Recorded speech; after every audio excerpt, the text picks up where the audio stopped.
नमस्कार दोस्तों, स्वागत है मेरे YouTube चैनल में।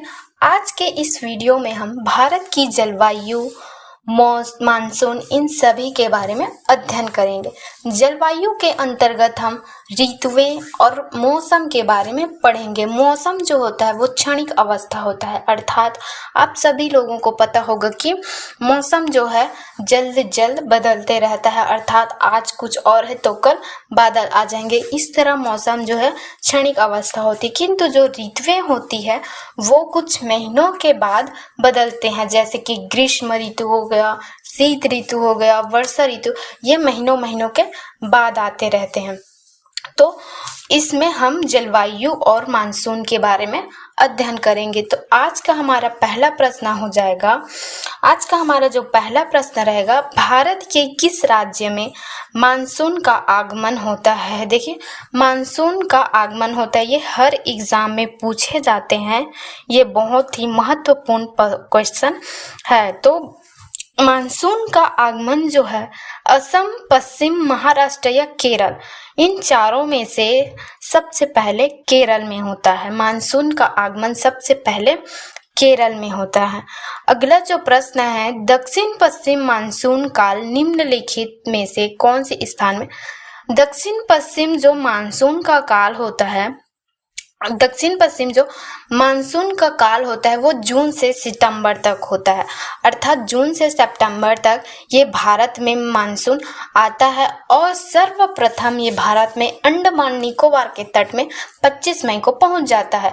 इसके बाद ये 1 जून से चेन्नई, तिरुवनंतपुरम इस तरह पहुंचते जाता है। तो इसका सही आंसर चेन्नई हो जाएगा, ठीक है। इसका सही आंसर जो होगा वो चेन्नई होगा। अगला जो प्रश्न होगा, तमिलनाडु में शरदकालीन वर्षा अधिकांशतः जिन कारणों से होती है वे हैं। तमिलनाडु में शीतकालीन वर्षा होती है, अर्थात जाड़े में वर्षा होती है, ये उत्तर पूर्वी मानसून के कारण होती है। उत्तर पूर्वी मानसून को मानसून की वापसी भी कहा जाता है, अर्थात इसमें जो मानसून होता है उसकी वापसी होती है सितंबर में, ये उत्तर पश्चिम भारत में वापस हो जाती है। लेकिन मध्य अक्टूबर तक यह दक्षिण भारत को छोड़कर पूरे शेष में भारत में मानसून की वापसी होती है, जिसके कारण ये तमिलनाडु में वर्षा होती है। तो इसका सही आंसर होगा उत्तर पूर्वी मानसून। अगला जो प्रश्न है, उत्तर पूर्वी मानसून से सबसे अधिक वर्षा प्राप्त राज्य कौन सा होगा। उत्तर पूर्वी मानसून से सबसे अधिक वर्षा प्राप्त जो होगा वो तमिलनाडु ही होगा। इसका सही आंसर तमिलनाडु है।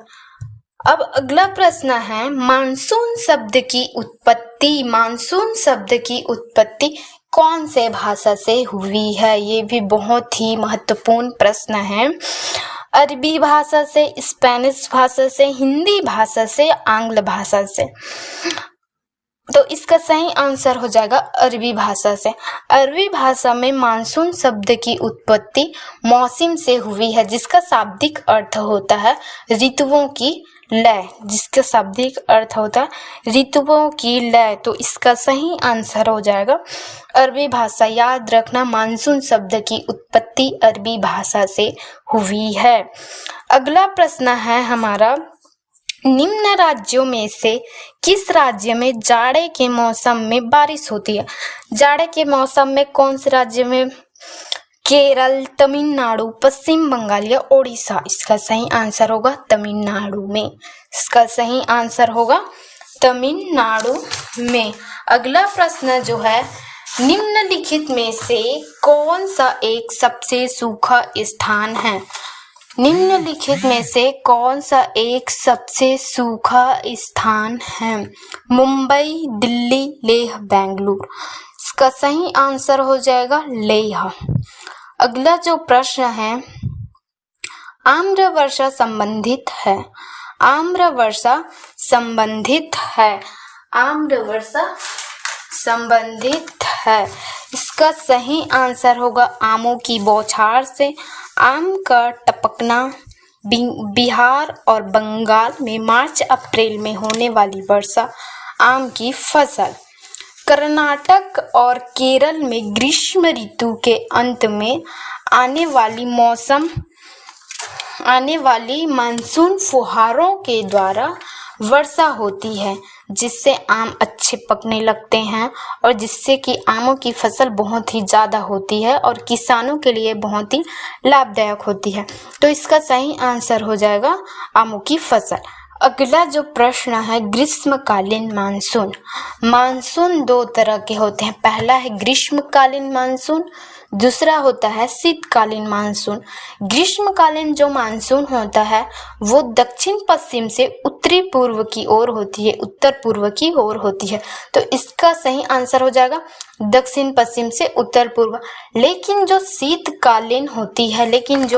शीतकालीन मानसून होती है वो होता है उत्तर पूर्व से दक्षिण पश्चिम। इसकी जगह अगर शीतकालीन मानसून पूछा जाए तो उत्तर पूर्व से दक्षिण पश्चिम आएगा, लेकिन ग्रीष्मकालीन मानसून जो है वह दक्षिण पश्चिम से उत्तर पूर्व है। अगला प्रश्न है, भारत के किस राज्य में सर्वाधिक तापांतर होता है? भारत के किस राज्य में सर्वाधिक तापांतर होता है? पूर्वी तटीय प्रदेश, छत्तीसगढ़ के आंतरिक क्षेत्रों में, अंडमान द्वीपों में, राजस्थान मरुस्थलीय क्षेत्र में। इसका सही आंसर होगा राजस्थान मरुस्थलीय क्षेत्र में। अगला प्रश्न है, अधोलिखित में से किस क्षेत्र में सर्वाधिक वर्षा होती है? इसमें से सर्वाधिक वर्षा असम घाटी, कोरोमंडल तट, मलाबार कोस्ट, कोंकण तट। इसका सही आंसर होगा असम की घाटी में। अगला प्रश्न है, अधोलिखित में से दक्षिणी गोलार्ध का सबसे बड़ा दिन है? 22 जून नहीं होगा, 23 सितंबर, 21 मार्च नहीं। इसका सही आंसर होगा 22 दिसंबर को होता है। अगला प्रश्न होगा, भारत में से कौन सी जगह पर कम औसत वर्षा होती है? सबसे कम औसत वर्षा होती है, ऐसी कौन सी जगह है? बाड़मेर जो राजस्थान में है, बीकानेर ये भी राजस्थान, जोधपुर ये भी राजस्थान, जैसलमेर राजस्थान, ये चारों राजस्थान में है। इसका सही आंसर होगा जैसलमेर राजस्थान। अगला प्रश्न है, निम्न में से कौन सा भारत का सबसे नम स्थान है? ये बहुत ही इंपॉर्टेंट प्रश्न है।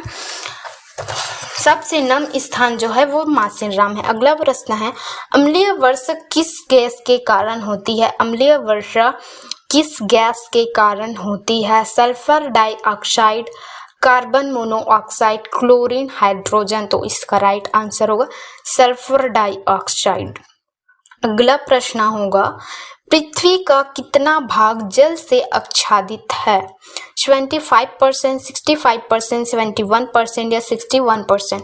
इसका राइट आंसर हो जाएगा 71%। अगला जो प्रश्न है, भारत के निम्नलिखित प्रदेशों में से कहाँ अधिकांश वर्षा लौटते हुए मानसून से नवंबर और दिसंबर में होती है?